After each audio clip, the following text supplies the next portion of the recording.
Seeking English S.A.T. Workbook, page 457, problem 1, no calculator.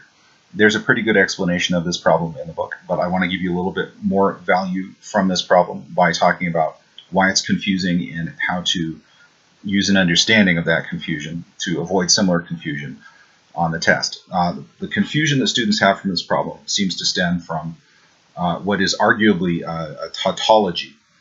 That is, you've got an x and you've got another x, and if you assume that those x's actually mean the same thing, then you're defining minus 5x and x as being the same, and that means that x is 0, and then if you're an artificial intelligence, you can feed the 0 through those other answers and try to solve it and get nowhere. It's not going to help you.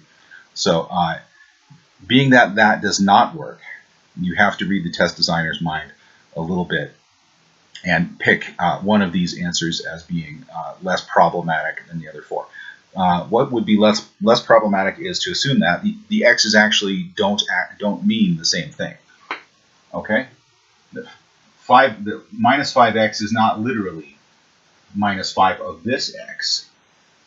It's something else where we can put this minus 5x in place of this x. Okay, this x isn't defined by that x.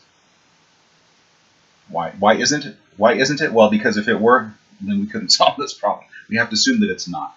Assume these two x's are actually not the same thing. Okay, if we do that, we can easily just plug this minus 5. Like we put this x in here, we're going to put this minus 5x in place of there. Minus 3 times minus 5x, okay, minus 10, and then you can easily resolve this by multiplying this minus 3 by that minus 5 to get this 15x. 15x minus 10 is actually one of the answers. So whether or not you agree with the ethics of the design of this problem, a similar problem could come up on the test.